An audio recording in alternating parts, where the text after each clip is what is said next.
All right, so hello everyone. I'm here today with our featured musician Pete Sands. He's here as a film festival guest for Indigenous, the North America Film Festival, which is currently taking place in Stuttgart. He gave a wonderful concert at the Lind Museum on Wednesday, and he will be here for the music video show tomorrow to present one of his music videos. Hello, Pete. Thank you for doing the interview with me. How are you doing? I'm doing good. Thank you for asking. How are you? Good. Good. All right. So, when did you start performing as a musician? I started late, probably in my late 20s, like 28, 29. I started. I play at home, but not in front of people. Oh. So I just started going to like local open mic nights at the coffee shop and stuff, places like that, and it just felt right. I mean, I hadn't found my voice at the time. It took a while, but yeah, late 20s, and like I said, I got a late start, but it took me quite a long ways. Okay, that's nice.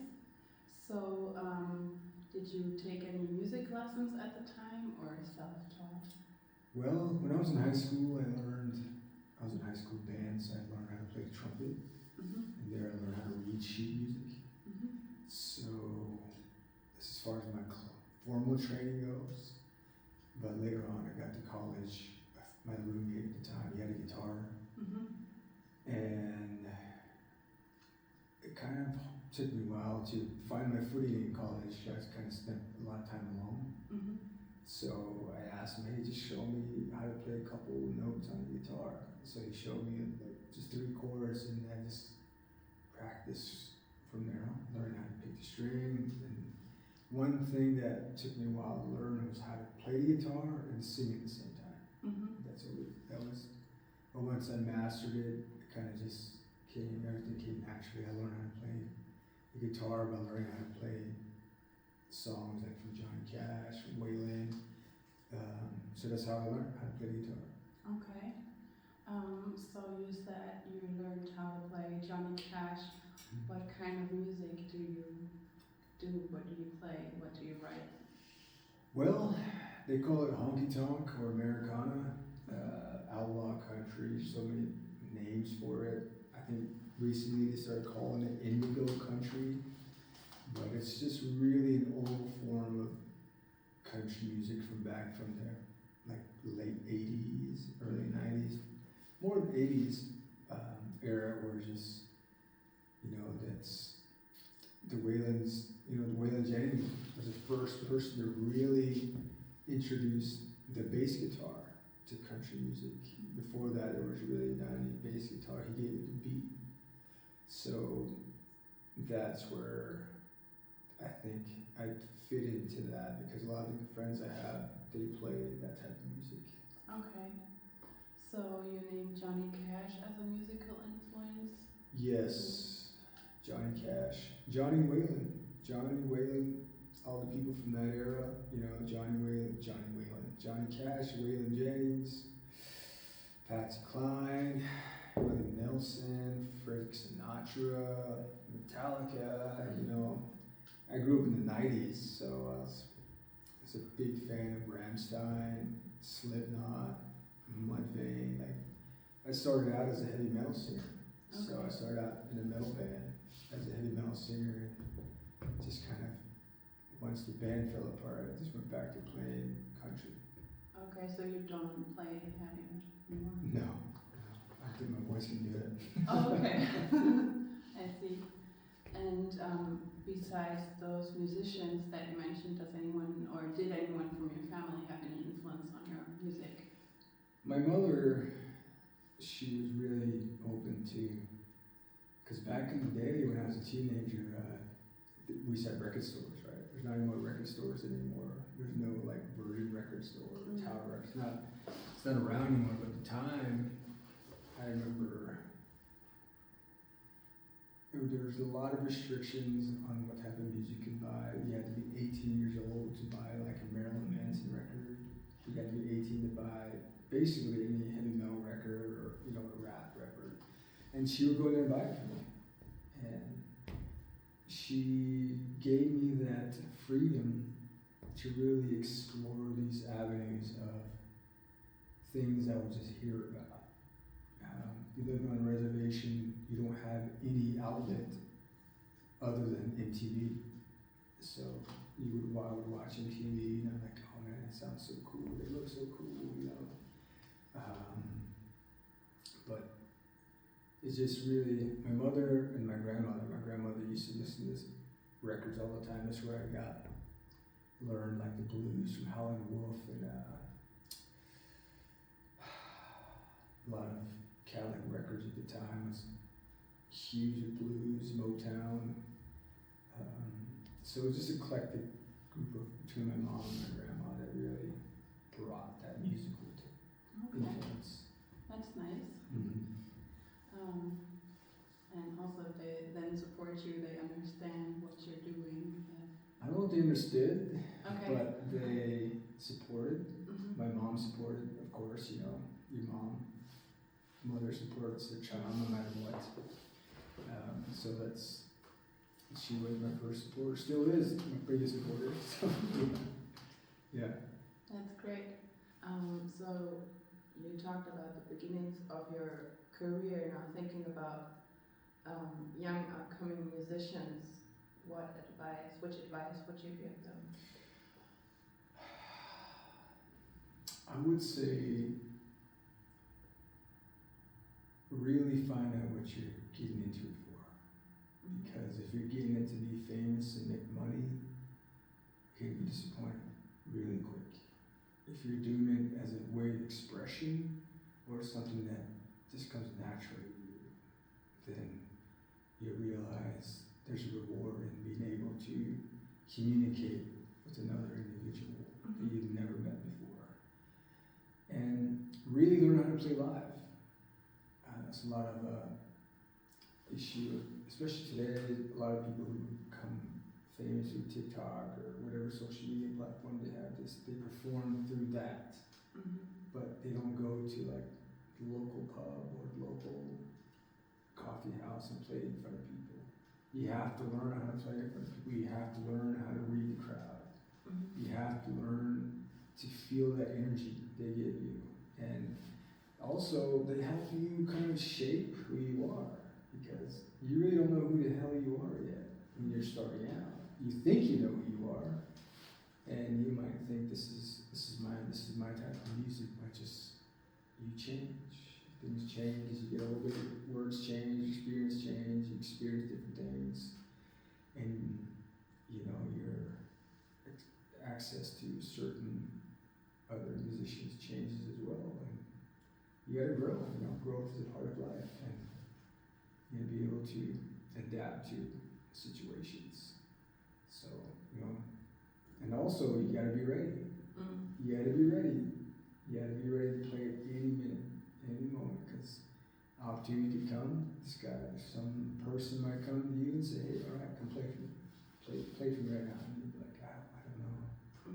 No, you gotta be ready. You gotta be ready. Any moment's notice that opportunities don't come very often, but when they do, you have to be ready for it. Yeah.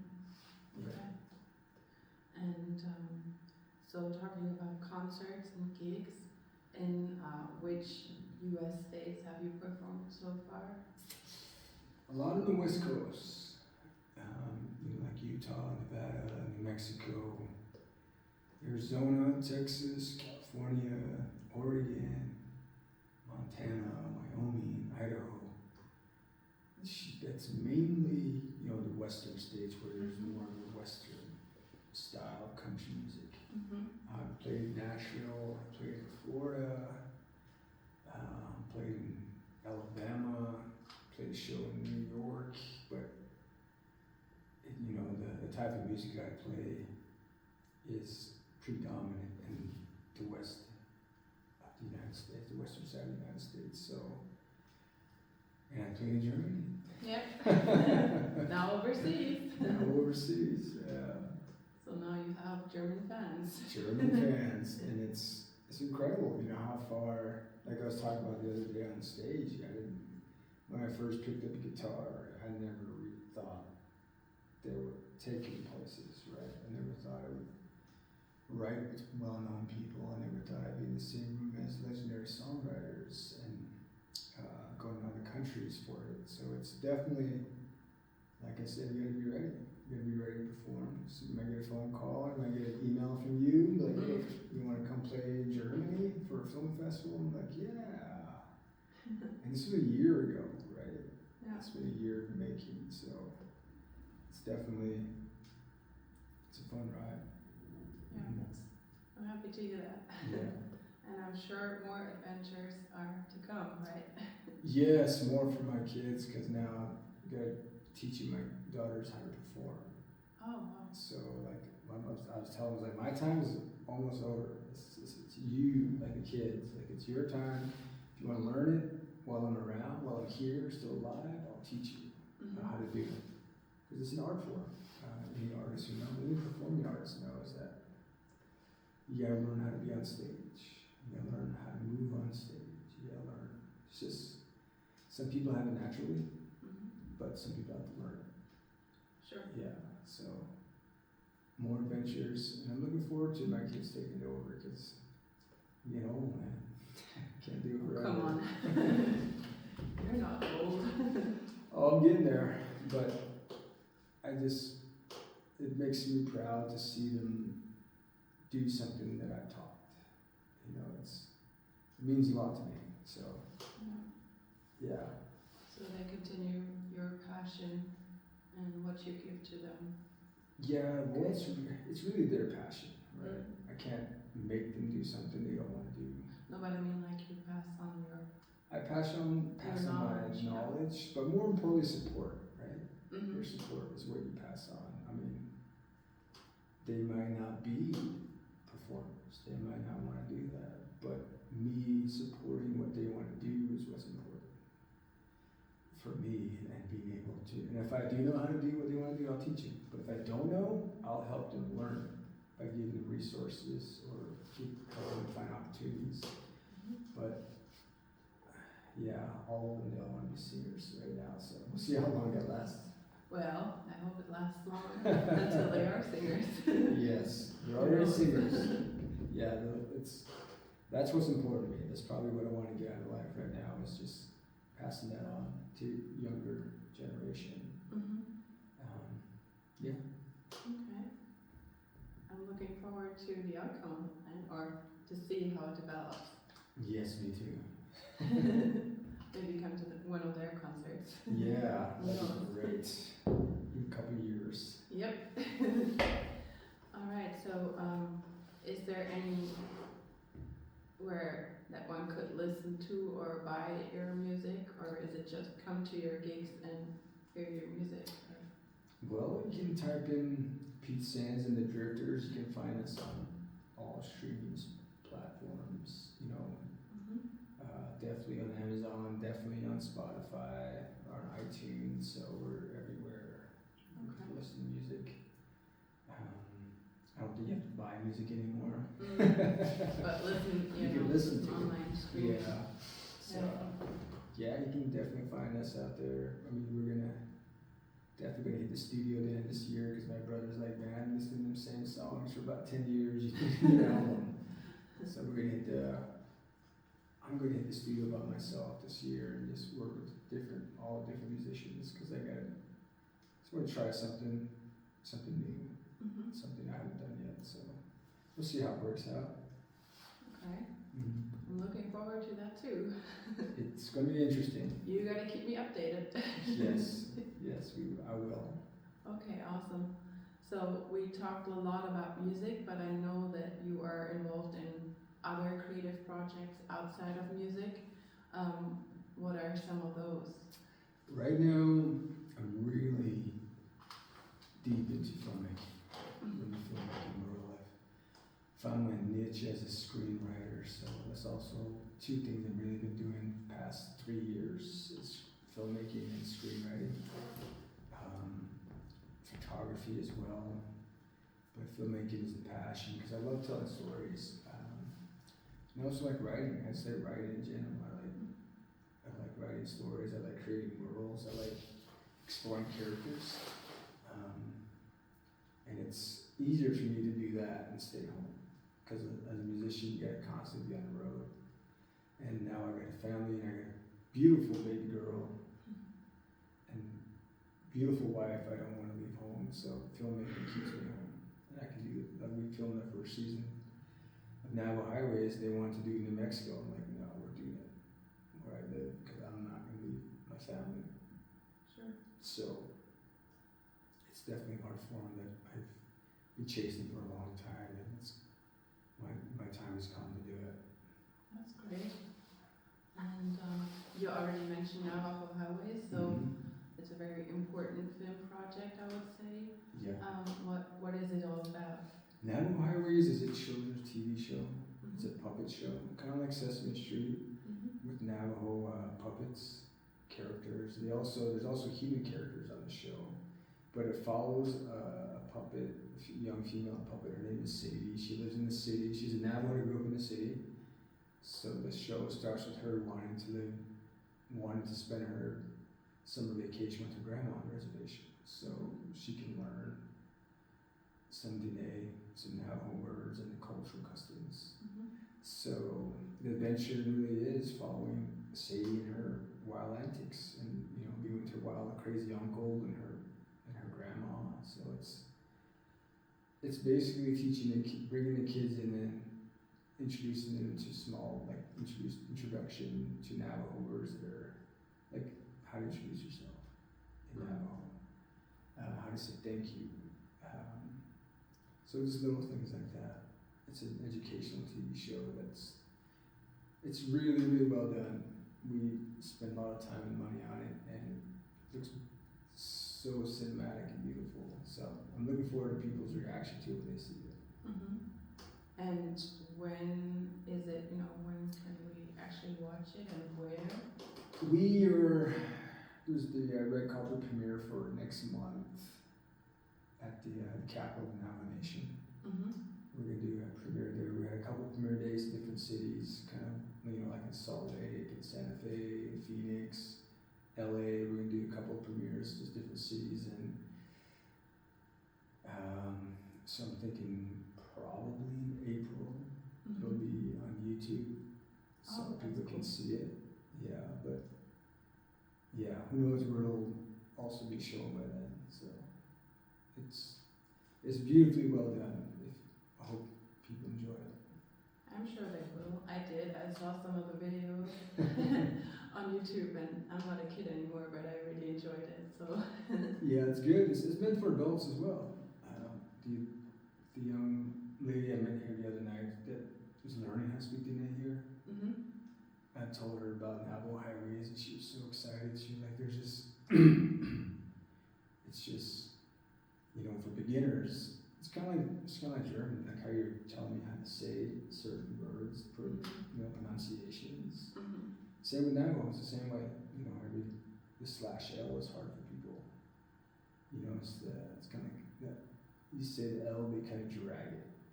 So it's like in our language, horse, you say he, and it's hard for people to say that sound. And we break that down in the TV show, like how to say it correctly or how to position your tongue in your mouth so it'll be easier for you. But yeah, it's definitely something that I've been working on for quite a few years, and I'm just happy it's come to be made into a TV show. That's nice. I'm also looking forward to checking that out. Although I'm not a kid, but as you said, it's also for adults, so that's awesome. And what got you started on that show? What inspired you to start the project? Back in COVID times in 2020, the COVID affected the world, and I was working on the reservation at the time, and we would deliver food and essentials to people who live in the middle of nowhere, very remote areas. And I would go out there, and everyone was told to stay at home, stay at home. And so you had generations kind of staying home together. So you had the older generation with the young grandkids, but the older generation only spoke Navajo. and the little kids didn't speak any Navajo. Oh, So I would go to these places, and the kids would ask me, "Hey, do you speak Navajo? Can you ask our grandpa? We need to use his truck because he can't speak English that well." And so the more and more houses I went to, I noticed that language disparity. And I had consulted with Sesame Street in 2019, went out to Manhattan, checked out their workshop and building, and it just kind of clicked. It's just like, kids will respond to puppets, even adults. If I had my puppet here and I put it on my hand, you both would look at the puppet. Yeah. Yeah.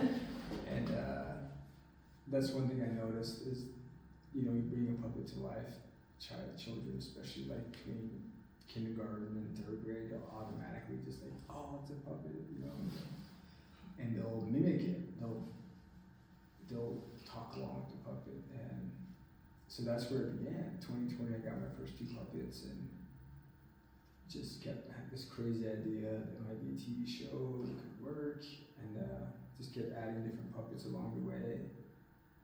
And sure enough, last year, got some people who are interested in producing it and getting it funded, and it all came together, and we got it done. So it's a passion project. It's really, it belongs to the young ones who voice the puppets.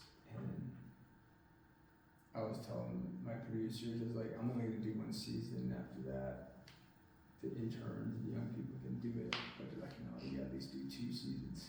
So after season 2, I probably won't do Navajo Highways anymore.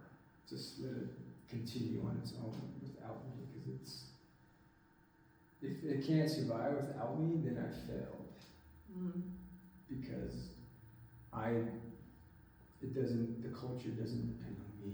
It depends on whoever team puts it together, and the audience and the kids to take it forward. So that's important to me. And also, I don't want to do puppets all my life, No, I'm not Jim Henson, so I don't want to do puppets all my life. There's other things I want to do in life, but definitely very proud of it. I think you have enough reason to be proud. I think it's a very important and cool project. Yeah.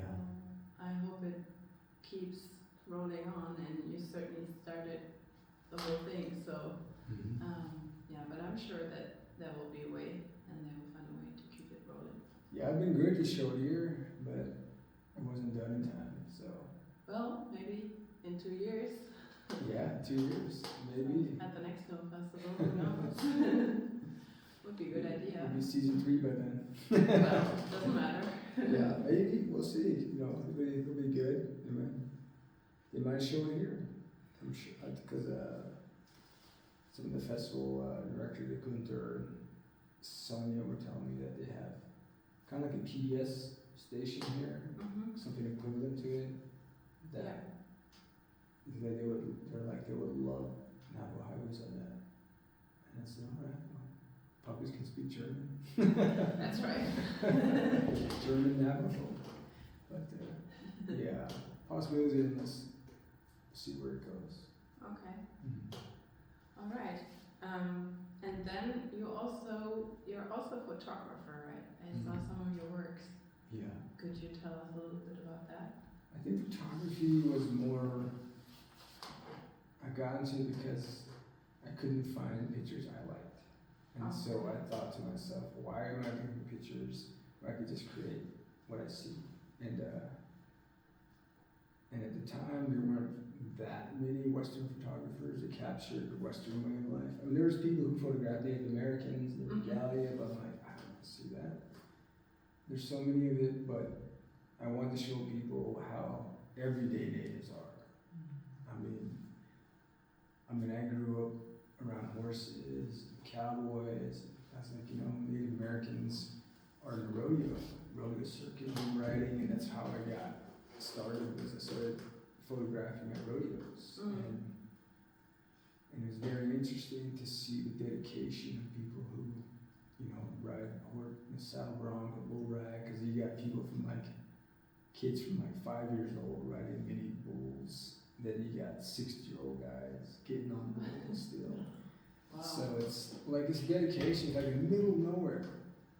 And these people are putting their lives on the line for, you know, there's no ambulance there. There's no EMT, you know, it's just like they do it because they love it. And that's always been interesting to me because, you know, the Western way of life, it's how I grew up. It's how I identify myself. And, you know, people talk about cowboys. The first cowboys were the Spaniards, right? Yeah. And the Mexicans, vaqueros. Cowboys came from that.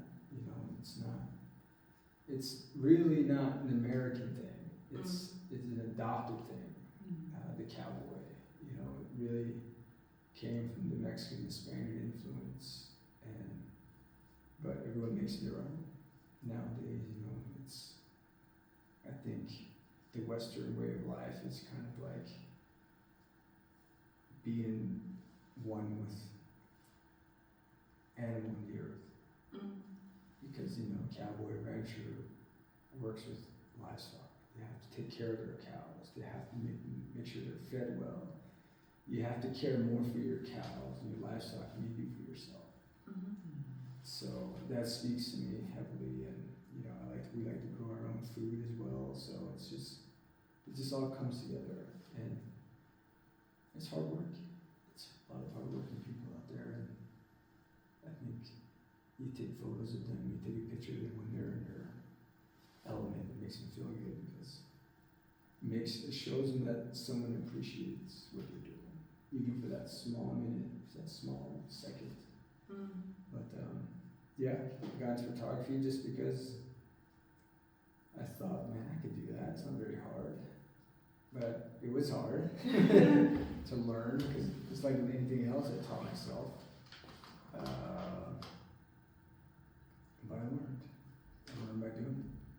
And I was talking to Brian earlier, the guy, the photographer, feature photographer here, Brian Adams, and I was showing him my photography. He's like, man, yours is so different.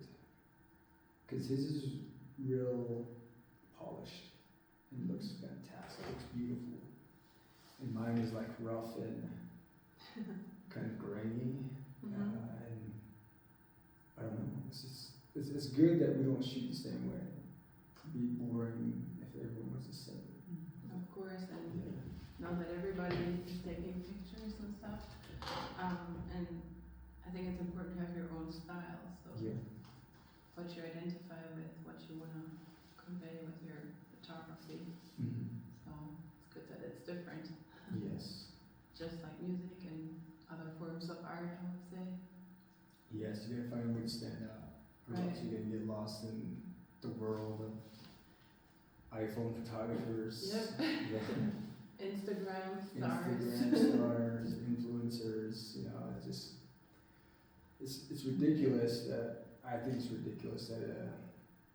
an OnlyFans model could make millions of dollars for showing their body. But yet a teacher and a road worker barely getting by. You know, it just doesn't make sense to me. Society's like upside down. Yeah. So, I don't know. It's just my way of kind of making sense of the crazy world we live in. That's a good way of doing that. And also, at the same time, showing it to other people. And maybe opening their eyes a little further. Yeah. Who knows?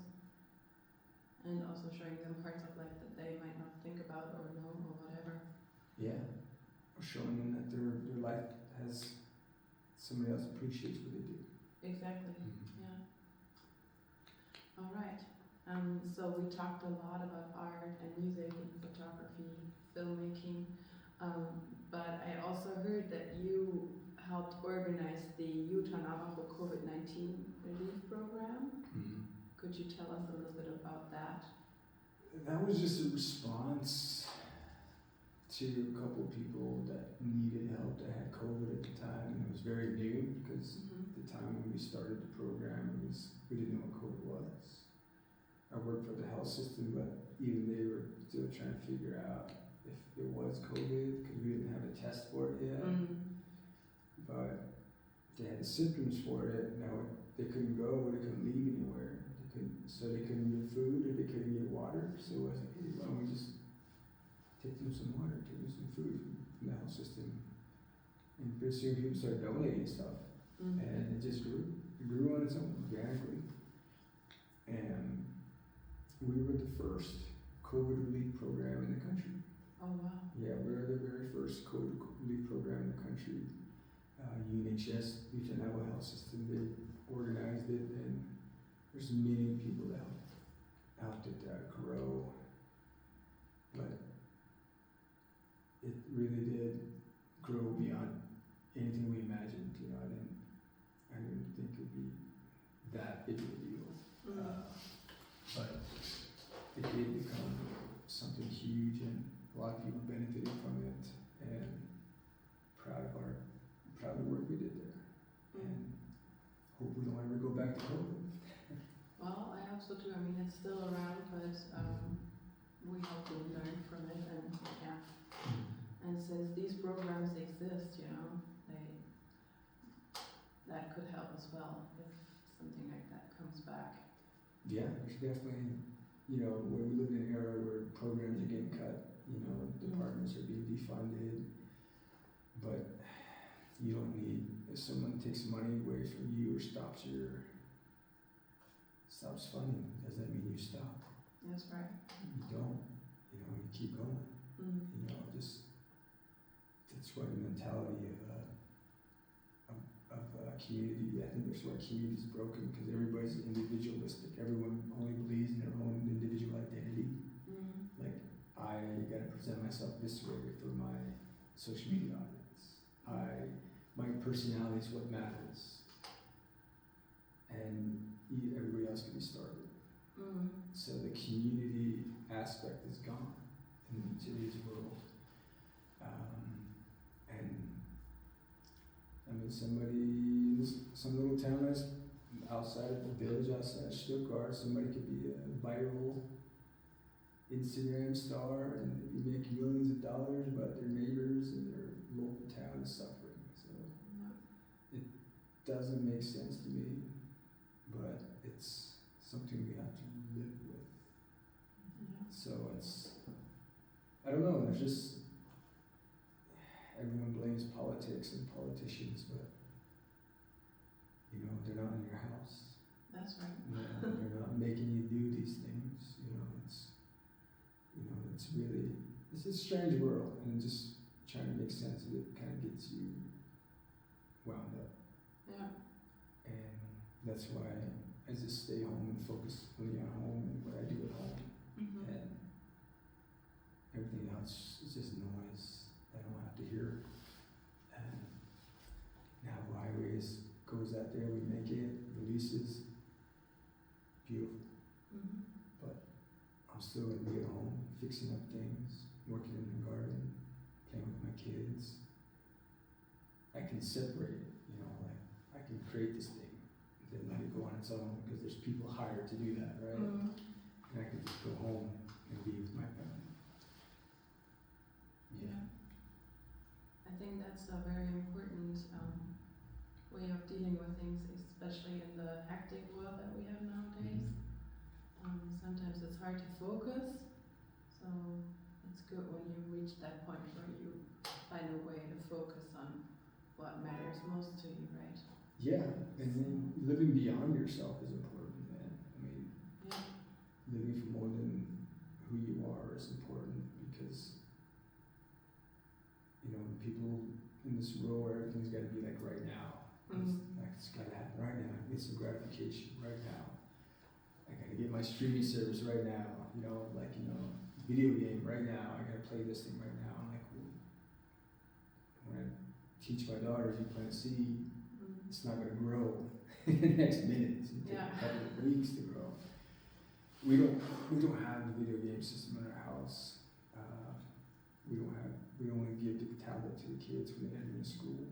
We don't give them electronics. Only like on car rides, of course, because they need it. It's like 3 or 4 hour drive. It's going to drive everybody crazy.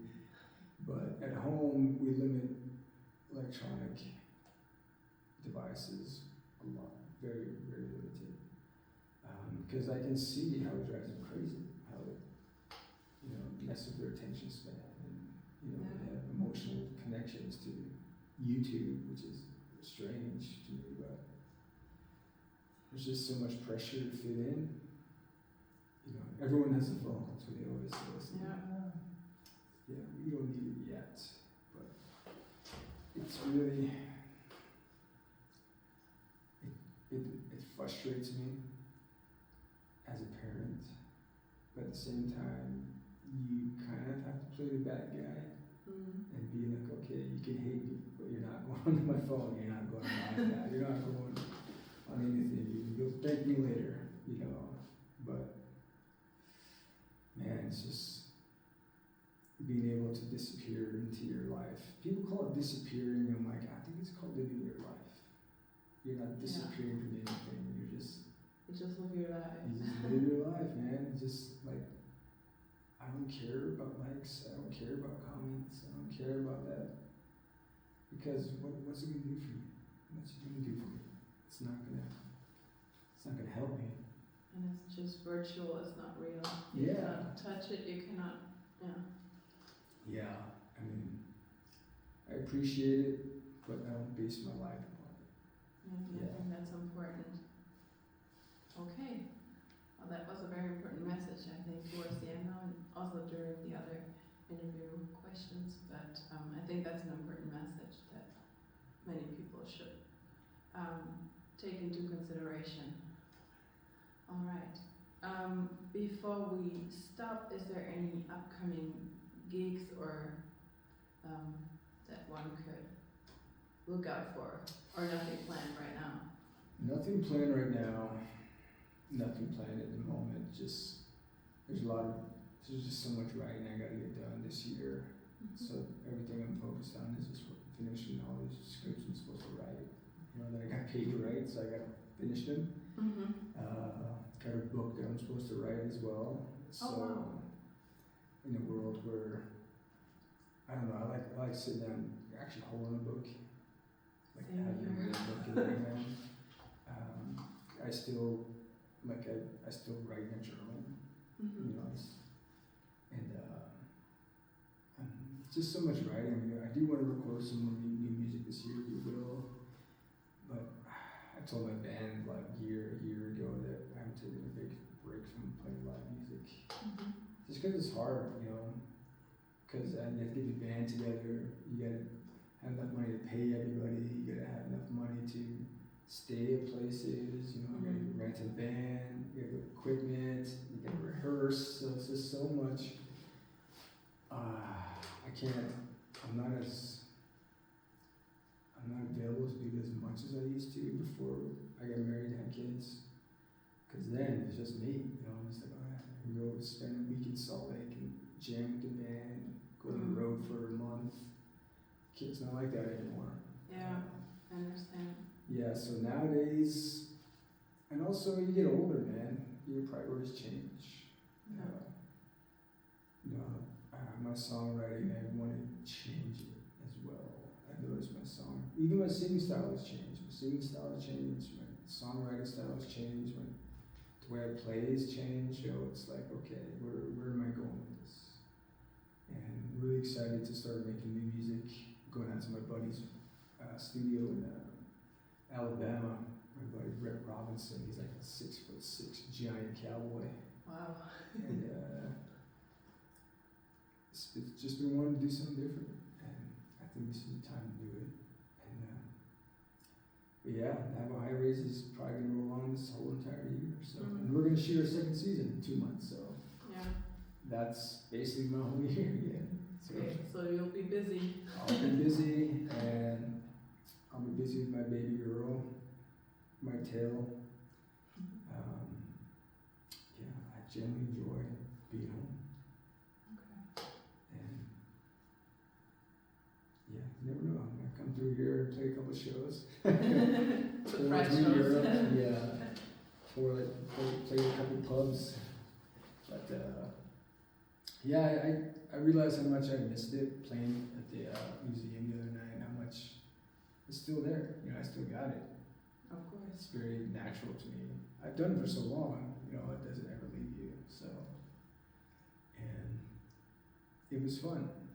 It was fun and I had a good time.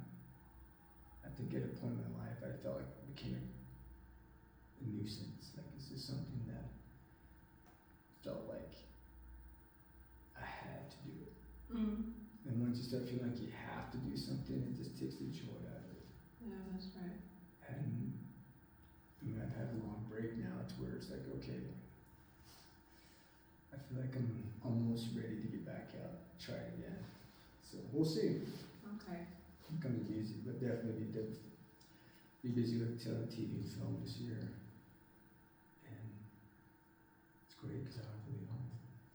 Yeah, I was gonna say, Yeah. that way you can stay home and focus and, yeah. Yeah. Alright, I think that was my last question.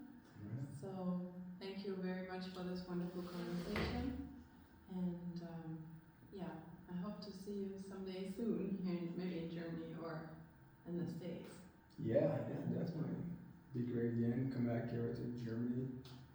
Beautiful, beautiful place, beautiful country. Good tasting beer. So Yeah.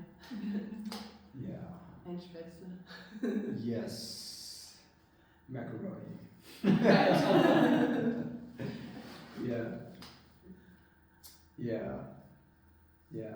Alright, let's leave it at that. Alright. Alright. So, thank you for listening, guys. Bye. Bye.